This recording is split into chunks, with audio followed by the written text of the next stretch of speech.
Self-confidence can seem like a mystery, can seem like something that maybe you're either born with or born without, something that's kind of a personality trait.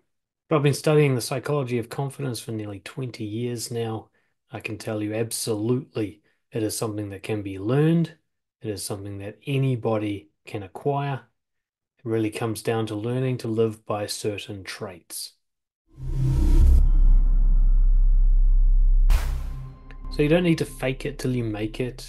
You don't need to suppress emotions and pretend to be something you're not. You just need to acquire the ability to live by these traits that I'm about to share with you as consistently as possible. What you can't avoid is experiencing discomfort. There is a price to pay for being confident, and that is uncomfortable emotional experience. You will have to feel things that are unpleasant. You have to pay up front for the longer term reward. So in today's video, I'm going to give you a list of 21 traits that if you were to live by them consistently, you can be guaranteed to have high self-confidence. I'm going to explain what each of the traits are, what it means to live by them, what insecure people generally do, and what it means to break that trait or not live by it, and some practical tips on what you can do differently starting today to acquire more of these traits. Some of these things you'll already live by strongly, in which case just keep doing what you're doing. Others will be a complete weakness for you or you're inconsistent. What I recommend is you kind of pick the one that stands out to you as being the most deficient in your life and aim to make that the focus of your next week until you've got it up and running. Then you can come back to the list and pick the next one. The war for confidence is won through tiny battles. It's not about these huge achievements. You don't have to do massive, impressive acts to build your confidence. While occasionally there will be times where that happens, it's really about the tiny little decisions that you make every single day. That's where the war is won. So rather than pressuring yourself to become some whole new person overnight, think about making 1% gains each day. Choose a trait, slightly improve your behavior in that area, and then work on it again tomorrow. Now, while these traits are in no particular order, the first three are the ones I believe are the most important. Bravery is not about being fearless, because that's impossible or psychopathic. Instead, it's about moving forward in spite of feeling fear.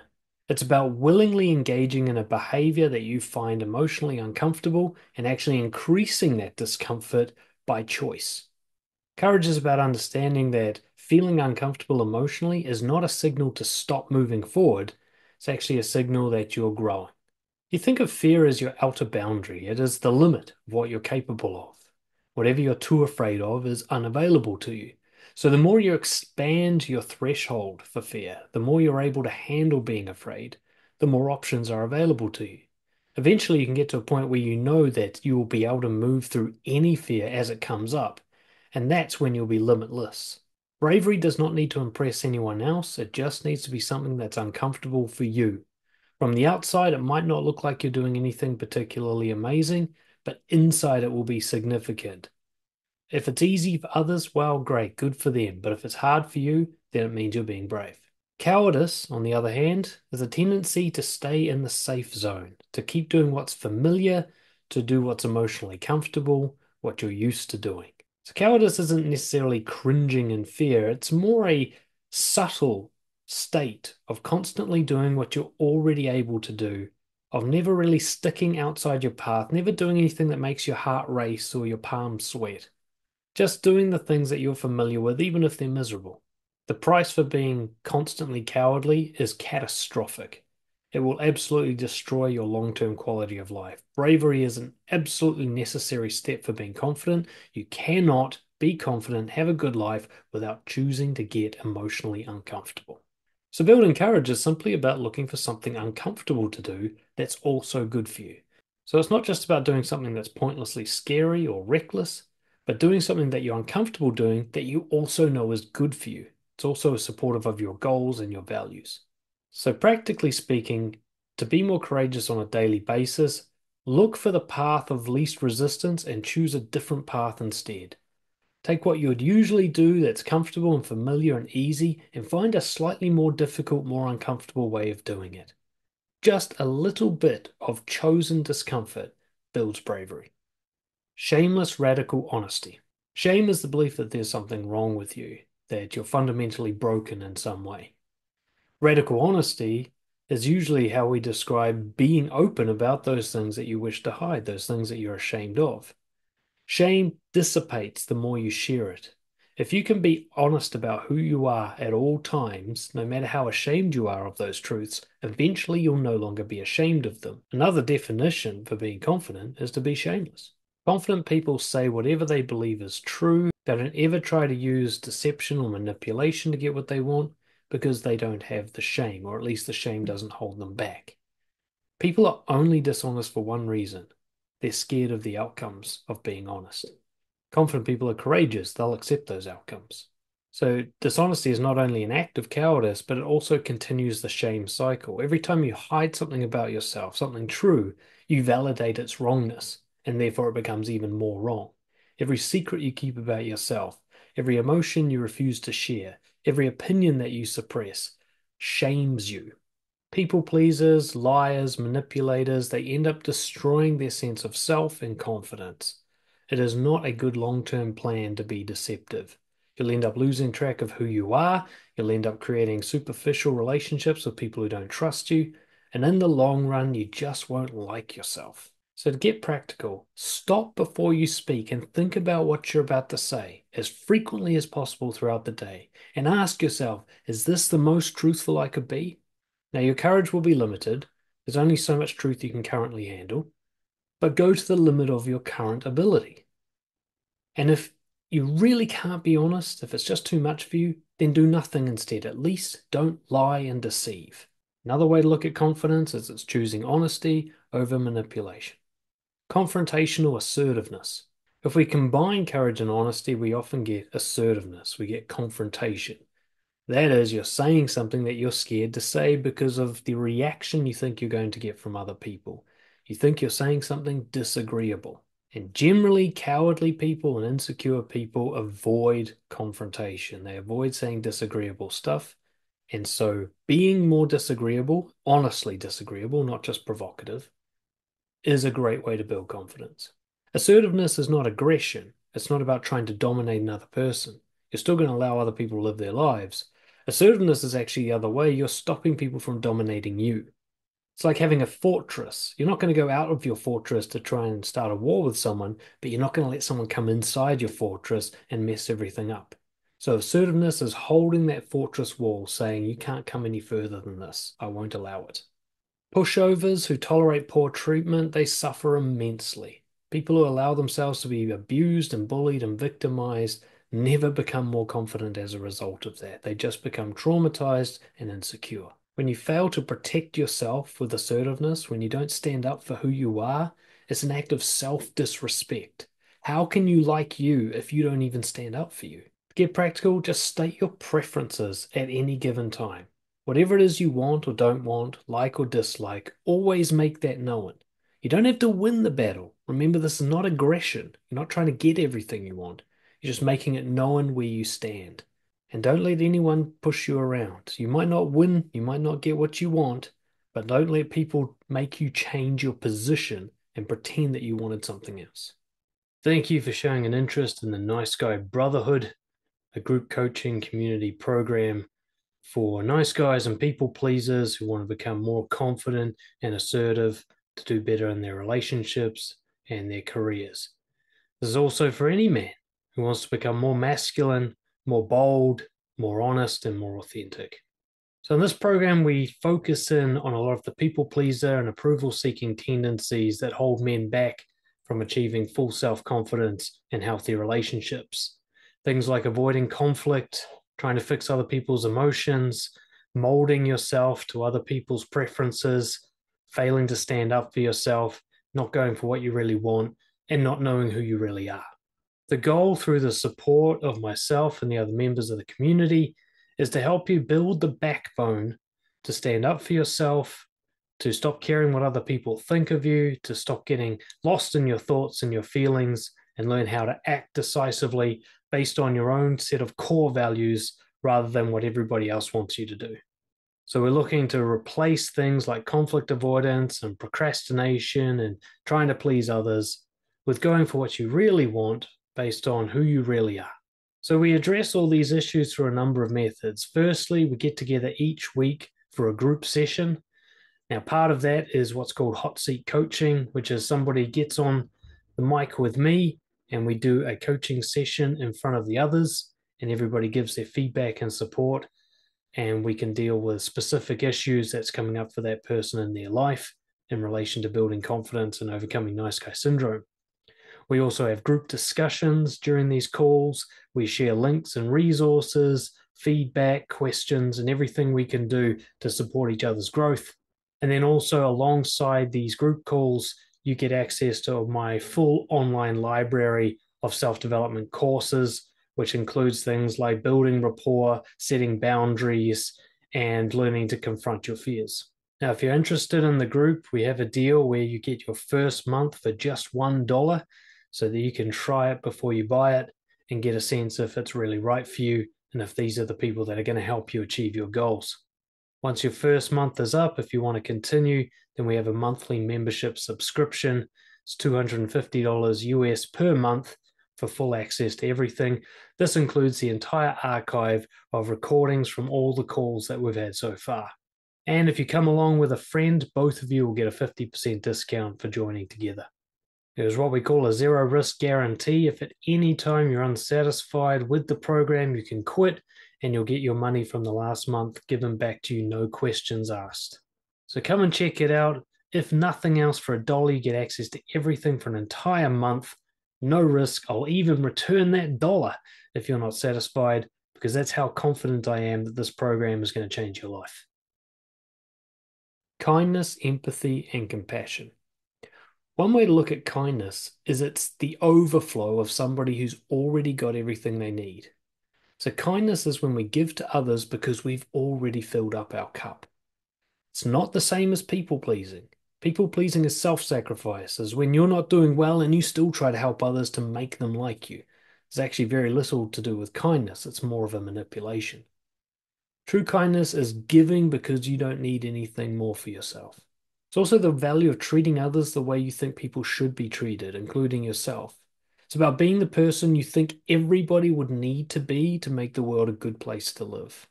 Now, I don't mean forcing your moral code down everyone's throats, but being the example of the kind of person that if everyone acted like this, the world would flourish. This leads to both internal and external rewards. When you give, you remove your own neediness. You have a sense of having purpose and value in the world. And of course, you will develop a reputation and connections with people where they see you as a giving, generous person. Again, this is not people pleasing. People pleasing attracts abusive, user type people. So if those are the kind of people you're ending up with, then you're not really giving, you're probably people pleasing and self-sacrificing. Giving also comes with assertiveness. If somebody doesn't reciprocate or somebody abuses the gifts, you move on, you cut them out. Right? Giving is not completely indiscriminate. You choose the people who deserve it. Selfish people, on the other hand, will crush you or harm you to get what they want. They're focused on instant gratification, which not only is amoral, but also inefficient. Even if you gain short-term outcomes, you're reinforcing the scarcity programming in your brain, those neural pathways that think that you've got to get things because you're lacking in some way or there's not enough for you. That's only going to feed that system. You only become more needy and neurotic the more you try to take. Not to mention you eventually create a reputation as being a bad person. So when interacting with other people, kindness is about imagining what it's like to be them interacting with you and what you in their position would like you to be. Be the person you would like to interact with. Be the person that you would feel is giving and kind if you were interacting with them. As Gandhi says, be the change you want to see. Respect. Live and let live is the motto of respect. This means that you allow others to live their lives and you won't interfere unless the way they do so interferes with yours. Okay? Similar to assertiveness, you're going to let people outside of your fortress do whatever it is they need to do to enjoy their life until what they're doing comes over the wall and hurts what's happening inside your life. Maybe it hurts you personally or hurts your loved ones, or you see it doing damage objectively into the world. And that's the only time that you're going to actually extend yourself to try and prevent the way other people are living. But if something does not measurably harm you or your goals or your loved ones, then leave it alone. Allow other people to figure out their own way of living. There are a lot of right ways to live. Let people figure out their own version. They don't have to do it your way, but neither do you have to do it theirs. And if somebody else tries to impose their way on you, you push back to respect yourself. When you allow other people to make their own choices, they become stronger. They become better at problem solving. They develop their own moral code and their own confidence. They don't benefit from you forcing your way down their throat. And of course, vice versa. However, you cannot tolerate disrespect because that interferes with your life and will make you see yourself as a lesser person. Disrespectful people generally try to control others. They cross boundaries and harm people, often with good intentions, because they're more interested in dominating through power than they are in being respectful. Making people fear you is not respect. You know it's respect when they'll do it even if you're weak. If they do it only because you're strong, that's fear. Disrespect stems from neediness, greed, and an insecure urge to control outcomes. None of these things are confident. So when choosing what to do, look for the least harmful way to move forward, but always move forward. When you're witnessing others living their lives, leave them to it unless they're directly harming you in some way. You might not like it, you might have a different opinion, you might be disgusted by what they're doing even. But if you can't say, look at the measurable harm it's doing to me and my loved ones, then you've really got no right to interfere. Remember, being offended, disappointed, or frustrated with someone is not the same as being harmed by them, right? So leave them alone even if you feel this way. And of course, if they feel this way about you, that's their problem, not yours. Humor isn't so much about being funny or comedic, but about seeing the absurdity of life and not taking it too seriously. Generally, confident people do not get too worked up about the unfairness of life and about the insanity and the chaos that is part of living. Life is unfair, it's unjust. Sometimes it's outright fucking crazy. And if you can't smile at that and just work with it, and if you're always serious and stressed and battling against it, well, then you're not going to be confident. Insecure people look for the negative. They're skewed towards risk. They take everything too seriously. They make a big deal and a big drama about things that a year from now they won't even remember. And they generally get all worked up about stuff that is just life. When you get all stressed out and try to control things that you can't control and try to stop life from being as unfair as it is, all you end up with is more suffering than necessary. There's no benefit in doing this. Once heard a story about a girl walking through a crowded shopping mall. She had a big iced coffee and she dropped it and it just went fucking everywhere in front of everyone. And she just looked at it and just went, fuck, I'm so sick of being alive. Now that's a sense of humor, all right? You just got to have a bit of a laugh and a smile about the shitty things that happen to you, because guess what? They're always going to happen. Are you a nice guy or people pleaser who wishes they were more assertive, more honest, and better respected by others? Since 2013, I've been helping people just like you discover their integrity and apply it courageously to build deep and meaningful connections, get respected by others, and become the confident person you've always wanted to be. Imagine being able to speak your mind without worrying what other people will think or worrying that it's the right thing to say, and being able to assertively stand up for yourself and your loved ones. Imagine never feeling the need to apologize for who you are or what you want, and being able to live carefree without shame or the I'm not good enough story in your head. Imagine going to bed knowing that you courageously took every opportunity available to you and you've got no regrets because you always know what you should be doing in every situation. I'm so confident in my ability to help people like you unleash your highest level of self-worth that I give people a free coaching session to test what I'm doing. In this 1 hour session, we will uncover the biggest barrier to your confidence, whether it's an awareness problem, you don't know what you should be doing differently, or it's a courage problem, you know what you should be doing, but you find it too intimidating. I will guide you to make a breakthrough with your behavior to get through that barrier in a powerful way without feeling terrified and without destroying everything you love. I've had some people find this first session so powerful that I never hear from them again simply because they didn't need anything more after that. It launched them into the highest level of confidence that they've ever experienced. And if that's the result you get, I'm good with that. One client put it, this session was more valuable to me than 3 years of therapy combined. So if you're tired of trying to keep everybody happy and you're sick of worrying what other people think of you and you're concerned that your people pleasing and conflict avoidance is going to damage your relationships, then come and have a talk with me. Worst case scenario, you get to experience what it's like to talk with someone who actually understands what it's like to be you. I've lived the nice guy experience for decades. I know it inside and out. I know that pain. Case scenario, and very likely, you will have such a powerful insight into a behavioral change that you can make in the next 24 hours to significantly improve your confidence, relationships, and career. All I ask is that you be honest, open to change, and willing to try something new. Why wait another 10 years to discover confidence when you can do it today? Fill out the brief form below to apply for a trial coaching session. Do this quickly because there are limited spots each month, and then I'll get back to you to book in a time to talk. Responsibility. Confident people know the difference between what they can and can't control and what they should and should not try to control. Responsibility is focusing in on the stuff that is yours to own and control and let go of the stuff that isn't. What this really boils down to is your actions and reactions. That's about it in terms of what you can control. You can't even really control your own thoughts and feelings. They kind of just occur to you. But once they have occurred to you, once they've taken place in your conscious awareness, you have a choice about what to do next.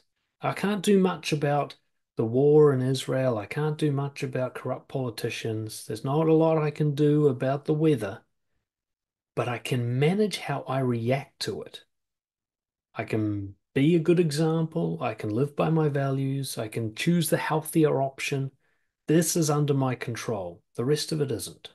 Victims blame other people. They point outside themselves to the cause and solution of problems. This creates not only pointless suffering, but it's also inaccurate. But see, no one really harms you. No matter what I do to you, your brain has to interpret it in a harmful way for you to be harmed. There are things that you think are harmful that other people think are funny. It's all completely subjective. And even if something really quite objectively bad happens to you, like really abusive stuff happens to you, it's still on you to get better. It's still on you to heal. There's nothing you can do about the other person being a jerk, but you becoming a better person as a result of what they did to you, that is an option available to you. You can either be fragile or anti-fragile. It depends on how you react. Most people I see playing the victim-hero role. It's a name I made up for those people who see themselves as the victim, but also are kind of proud of it. They like being the victim in a fucked up way. They hold up a banner saying, "Poor me, life is unfair," rather than saying, "What should I do about it?" Humans have a tendency to get attached to identities, no matter how harmful those identities are. You see yourself as a loser or unlovable or the one with bad luck. People become attached to this rather than going, well, how do I change this to something that benefits me more? So whenever something happens to you, good or bad, even if that thing is internal, like an emotion, or external, like someone crashing into your car, just ask yourself, what's the best thing I can do next in reaction to this? Responsibility is the masculine, acceptance is the feminine, the counter. The best way to sum up acceptance would be the Stoic phrase, "This too shall pass."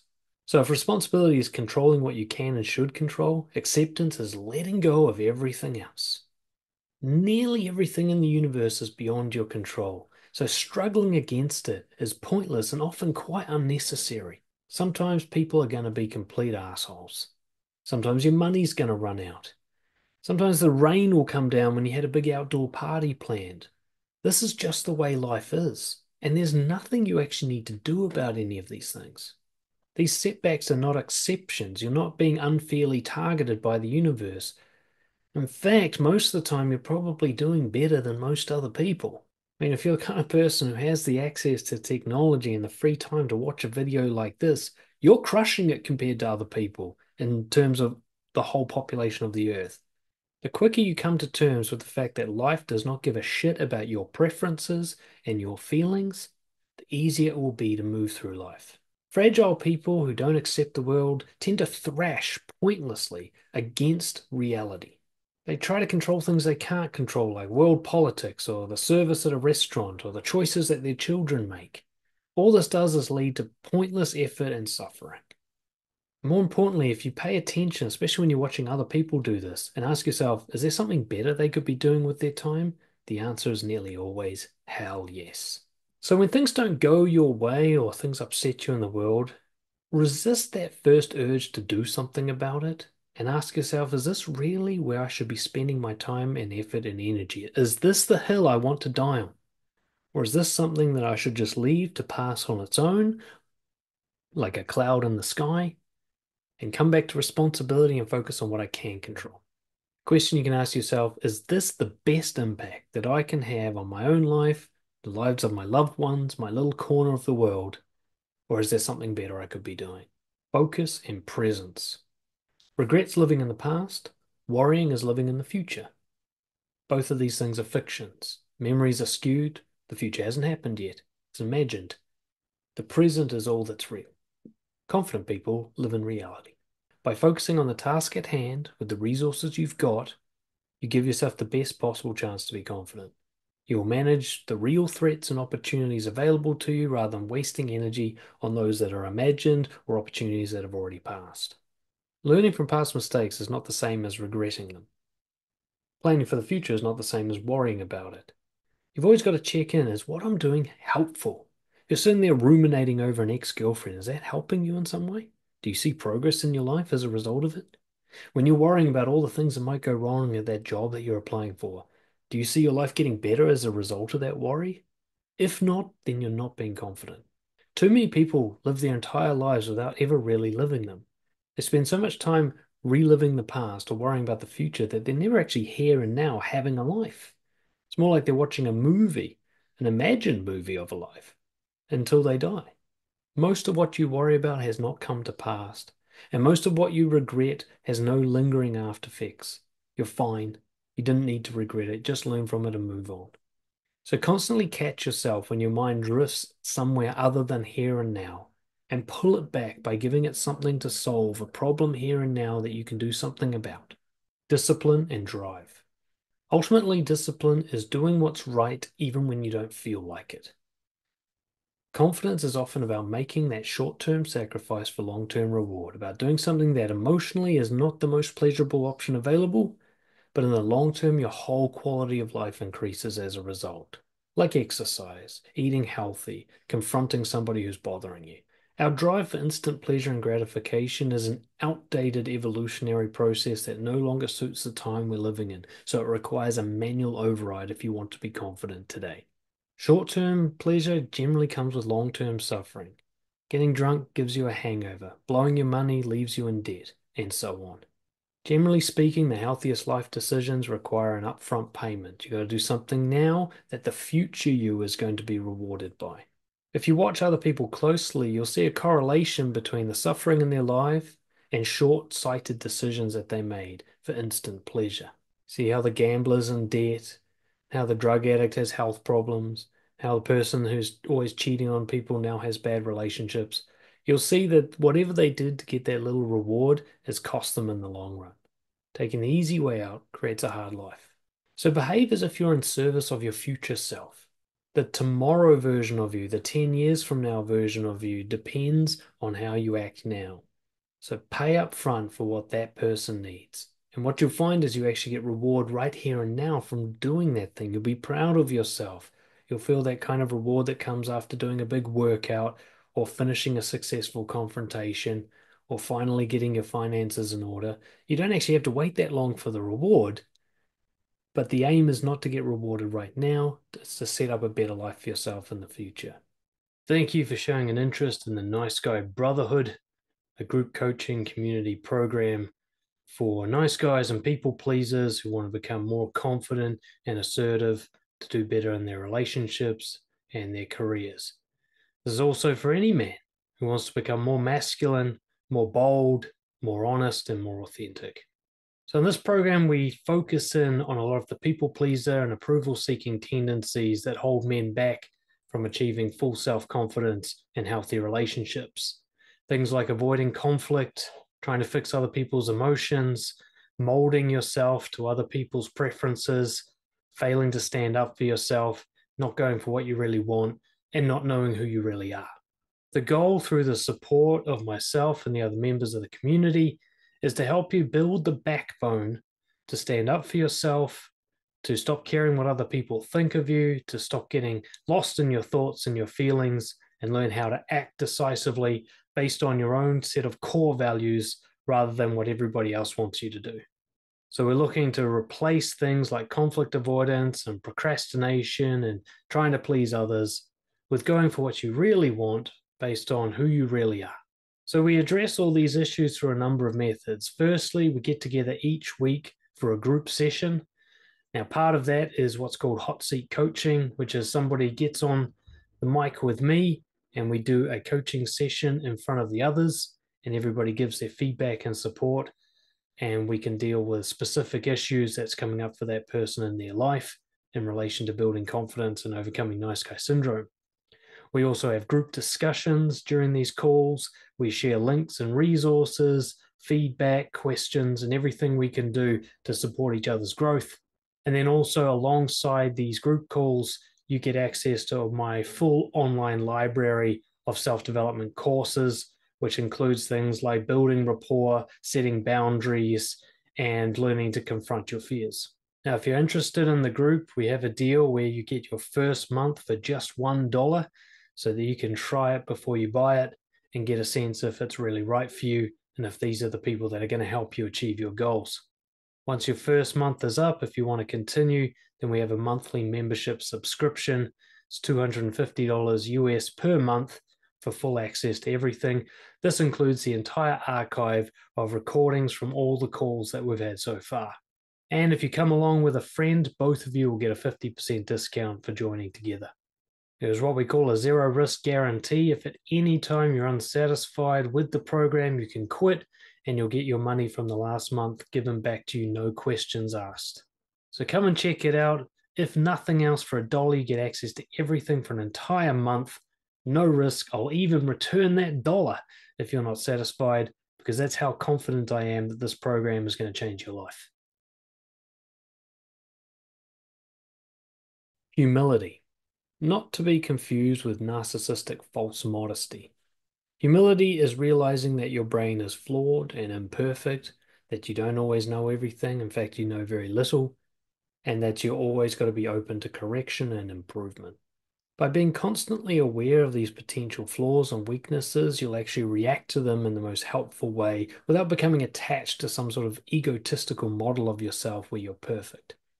Arrogant people like to think of themselves as superior to others. They think of themselves as completed products and everybody else being inferior. So they believe what their mind says to them. They think every time they feel certain about something that that's somehow proof that they're right. And as a result, they get locked into incorrect beliefs and outdated systems of thinking. Leads them to bad ideas, getting alienated by their peers, getting stuck trying to make ineffective strategies work, and generally just missing out on their thrill of insight, of learning stuff about yourself that you didn't know before.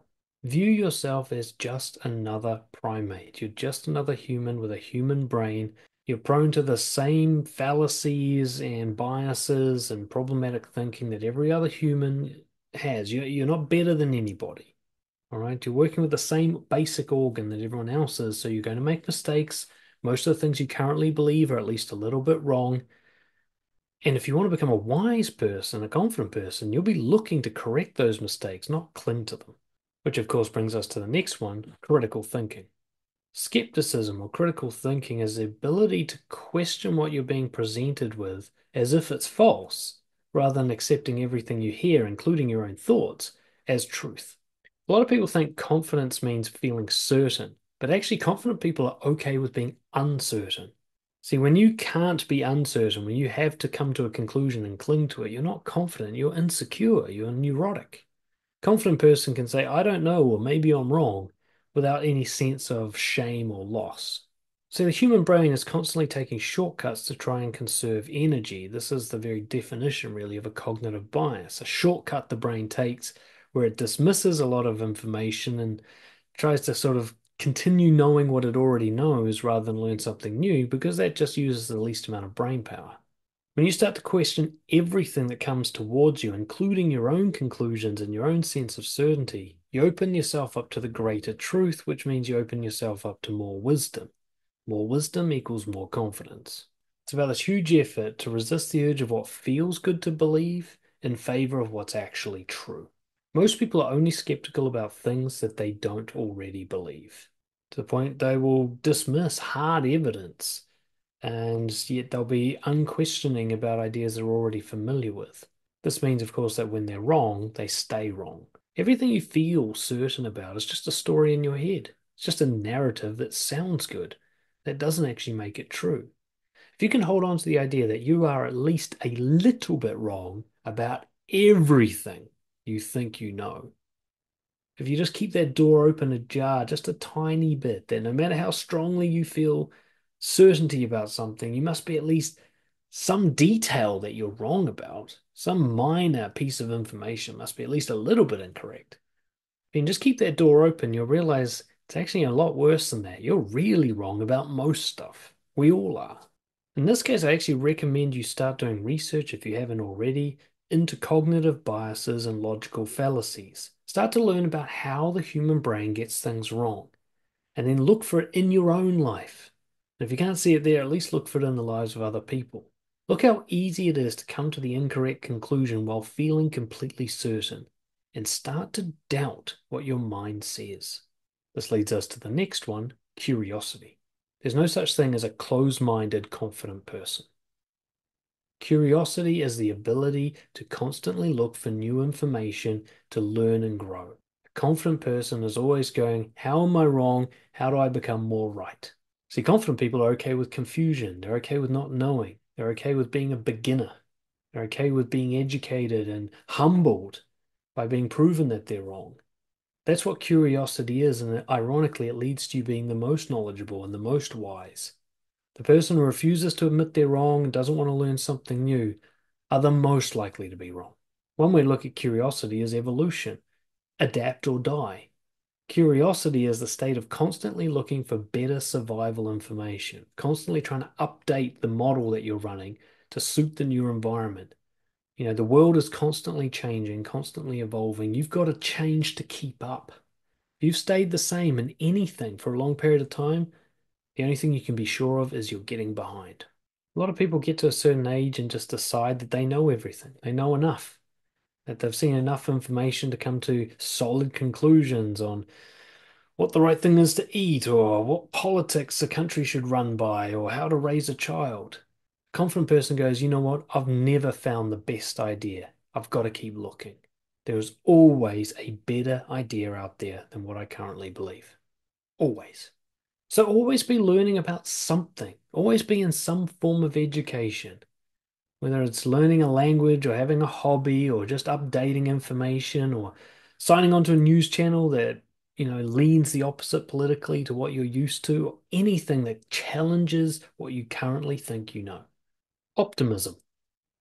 Not to be confused with false positivity, as I mentioned earlier, which is pretending everything is great or trying to convince yourself that you're better than you are. Optimism is just about accurately acknowledging what's good. It's about looking for your opportunities, looking for strengths, looking for what's going well, and putting more attention onto that than the opposite. Think about it as focusing on solutions rather than problems.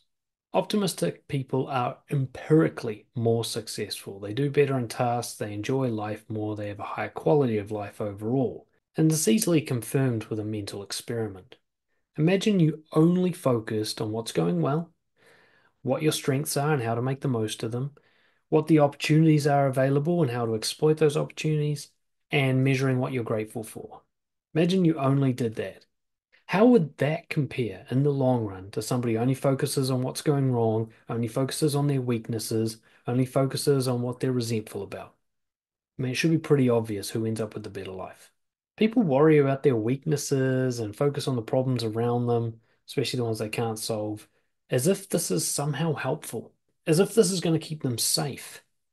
Why would you believe that that's helpful? It's like when you're learning how to drive, you're taught not to look at the headlights of the other car because you'll unconsciously start pulling your car towards them. You've got to look away to the other side of the road. It's actually looking away from the threat that keeps you safe. If you focus in on the threat, you start driving towards it. It might sound counterintuitive, But when you focus on what you're good at and what's going well and how to make the most of that, you actually keep yourself safer than focusing on threats and risks. Optimism is not naive, it's just responsible and solution focused. Not only should you keep a gratitude journal of some kind, or at least just once a day reflect on what you're grateful for, but also treat everything that happens to you as a secret opportunity. If you look, you'll find it. No matter how horrible an event seems to be, if you ask yourself, how do I turn this to my advantage? You'll start to notice there are answers to this question nearly every time. Self-awareness. You notice how obvious other people are? How you see them sabotaging their own success, repeating their mistakes, doing things that clearly aren't going to work out well for them in the long run. And you just ask yourself, how do you not see it? You're the same. The more you know yourself, the better your decision making will be. Knowledge is power. You can't hope to correct your unhealthy patterns or your subconscious self-sabotage if you don't know what it is, if you don't see it happening. Most people are so worried about other people's opinions of them that they actually very rarely look at themselves objectively. They're always worried about managing what other people will see rather than asking what's really going on? What am I doing? If I was somebody else, what would I see when I watched me over a long period of time? So you've actually been observing yourself every second of every day, but you haven't been paying attention to what you're observing.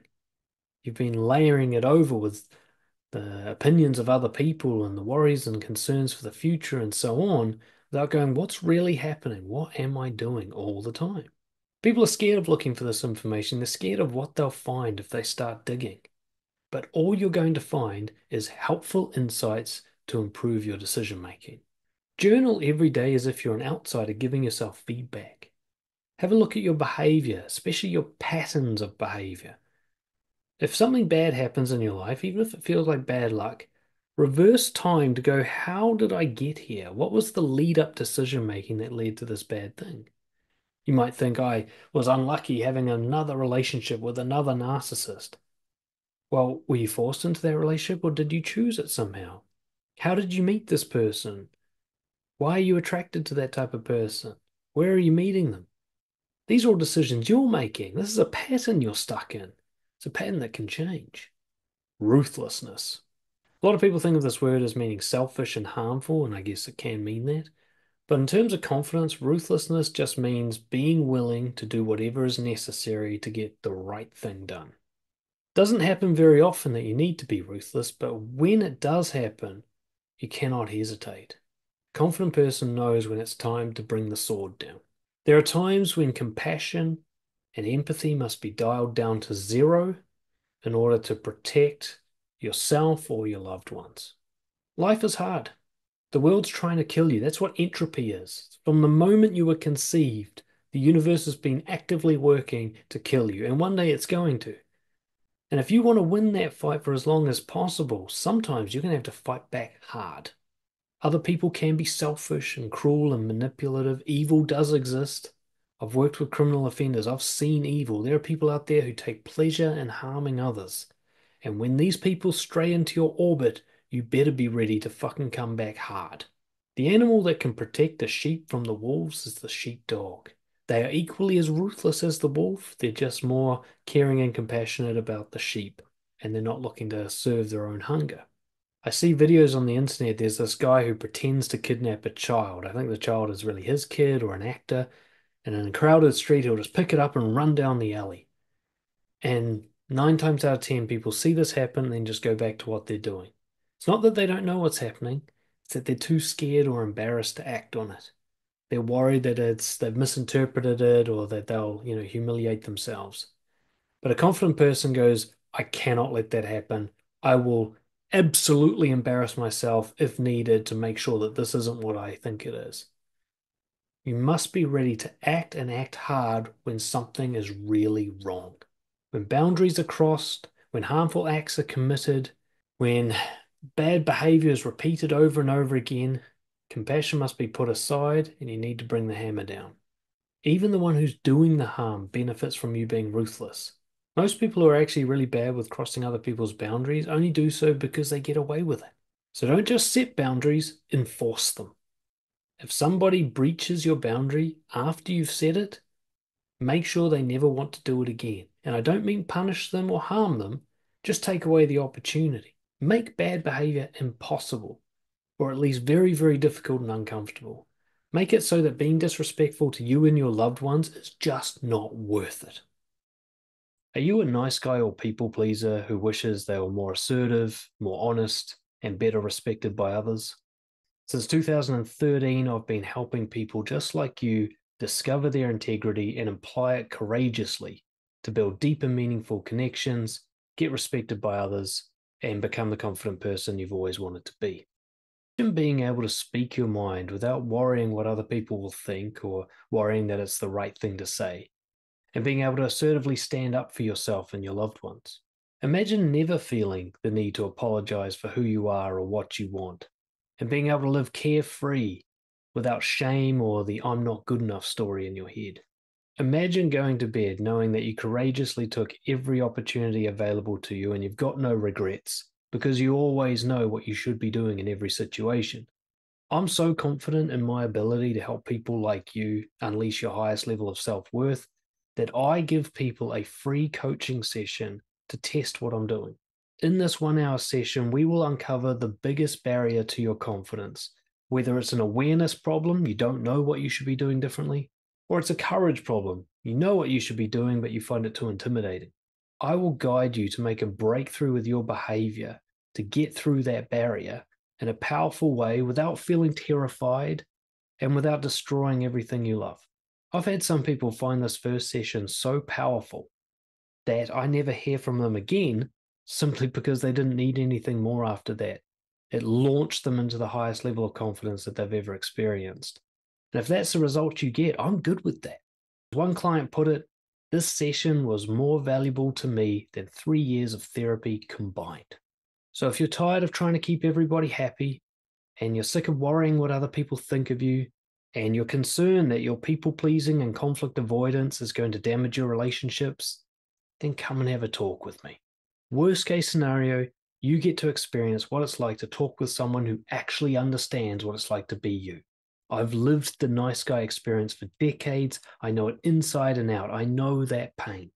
Case scenario, and very likely, you will have such a powerful insight into a behavioral change that you can make in the next 24 hours to significantly improve your confidence, relationships, and career.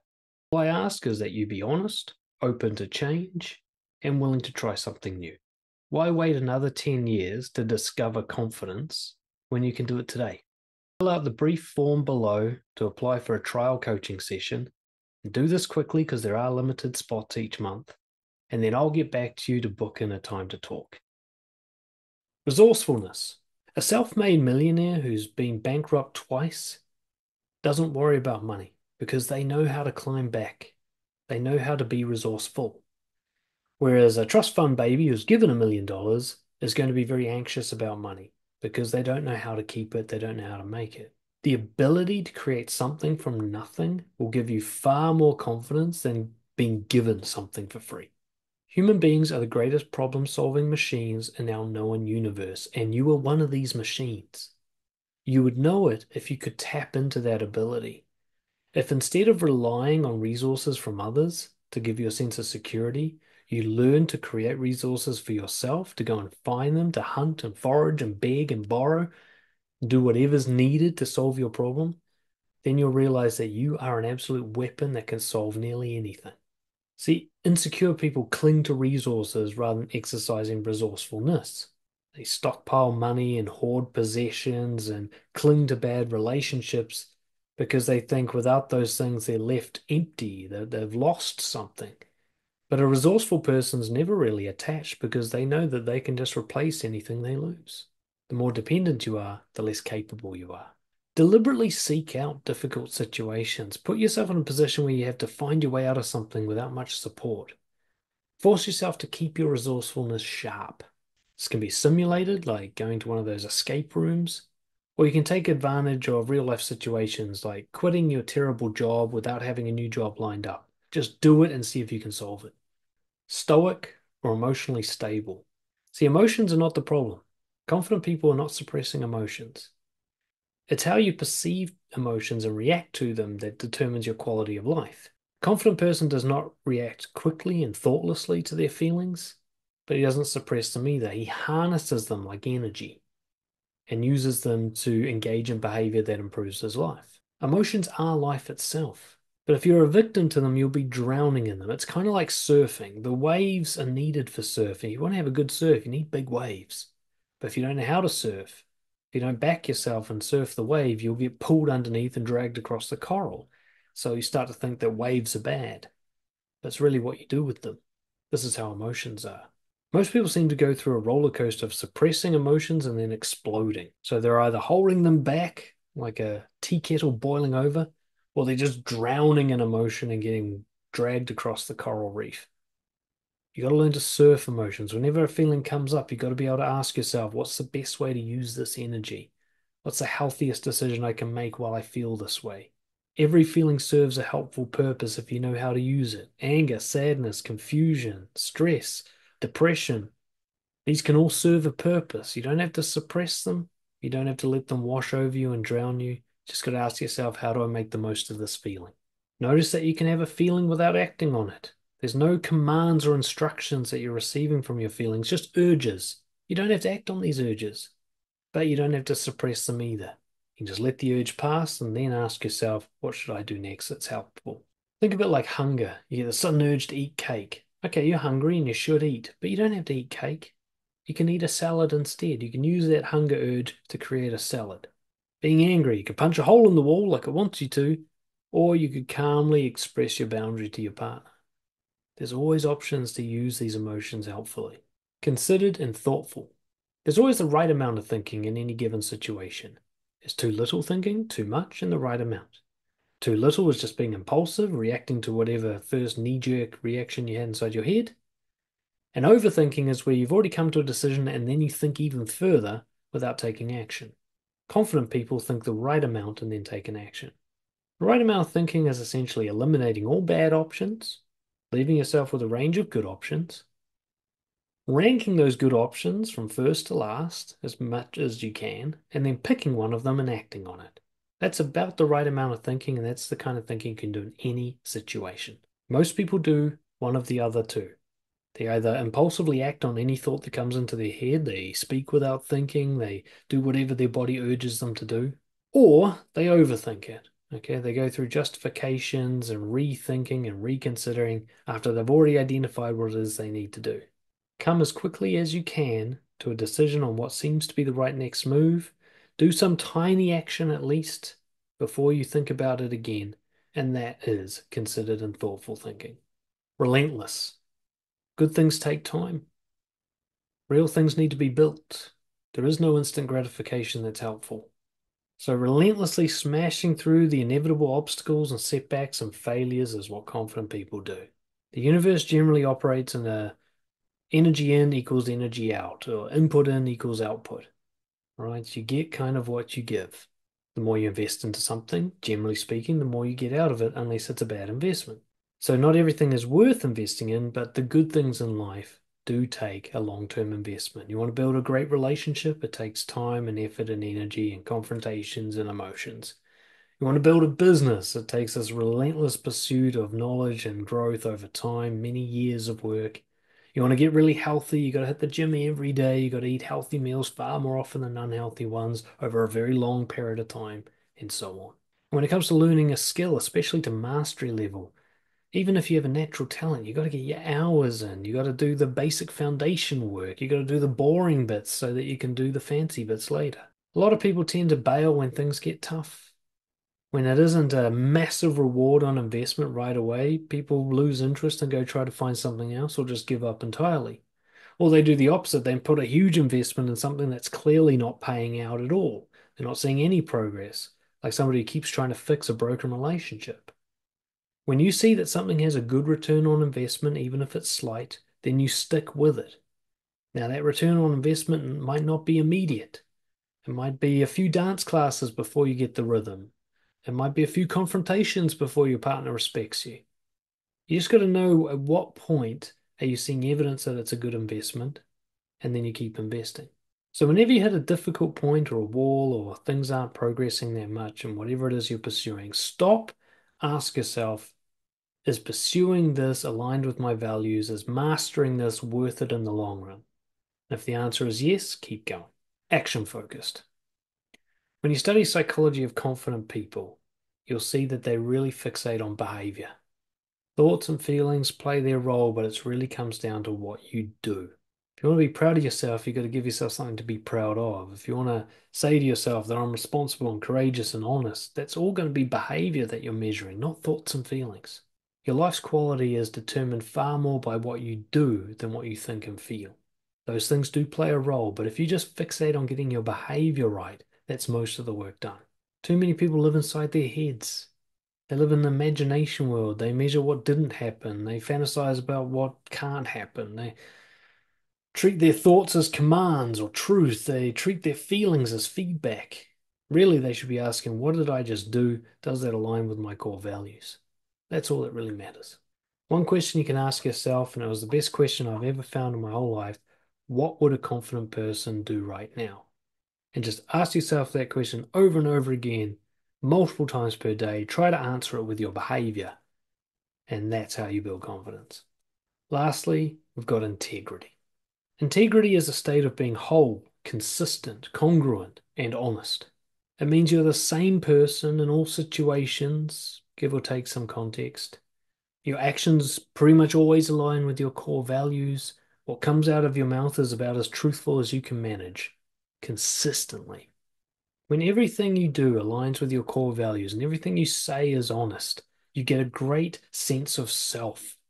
You get the sense of this consistent person who shows up all the time. Most people kind of adjust who they are to the situation. It's called the chameleon effect. Kind of play the role that's best suited to the situation, but that just means you're acting and you don't know who you really are. When you constantly adapt to each situation for comfort or instant gratification or neediness for preferred outcomes, you're not building confidence, you're actually increasing your insecurity. People sacrifice who they are to avoid pain and loss and rejection, and as a result, they lose who they are. So, as often as possible, carefully reflect on who you are and what you're doing and ask yourself, do I have integrity? Am I being consistent? Does what I do line up with what I preach?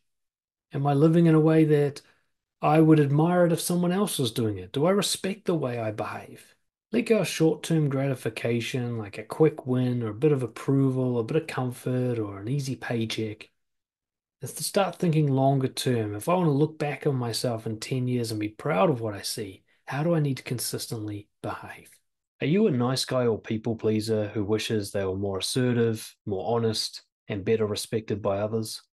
Since 2013, I've been helping people just like you discover their integrity and apply it courageously to build deep and meaningful connections, get respected by others, and become the confident person you've always wanted to be. Imagine being able to speak your mind without worrying what other people will think or worrying that it's the right thing to say, and being able to assertively stand up for yourself and your loved ones. Imagine never feeling the need to apologize for who you are or what you want, and being able to live carefree without shame or the I'm not good enough story in your head. Imagine going to bed knowing that you courageously took every opportunity available to you and you've got no regrets because you always know what you should be doing in every situation. I'm so confident in my ability to help people like you unleash your highest level of self-worth that I give people a free coaching session to test what I'm doing. In this 1 hour session, we will uncover the biggest barrier to your confidence, whether it's an awareness problem, you don't know what you should be doing differently, or it's a courage problem, you know what you should be doing, but you find it too intimidating. I will guide you to make a breakthrough with your behavior to get through that barrier in a powerful way without feeling terrified and without destroying everything you love. I've had some people find this first session so powerful that I never hear from them again simply because they didn't need anything more after that. It launched them into the highest level of confidence that they've ever experienced. And if that's the result you get, I'm good with that. One client put it, this session was more valuable to me than 3 years of therapy combined. So if you're tired of trying to keep everybody happy, and you're sick of worrying what other people think of you, and you're concerned that your people pleasing and conflict avoidance is going to damage your relationships, then come and have a talk with me. Worst case scenario, You get to experience what it's like to talk with someone who actually understands what it's like to be you.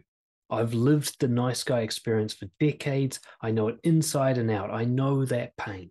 Case scenario, and very likely, you will have such a powerful insight into a behavioral change that you can make in the next 24 hours to significantly improve your confidence, relationships, and career. All I ask is that you be honest, open to change, and willing to try something new. Why wait another 10 years to discover confidence when you can do it today? Fill out the brief form below to apply for a trial coaching session. And do this quickly because there are limited spots each month. And then I'll get back to you to book in a time to talk.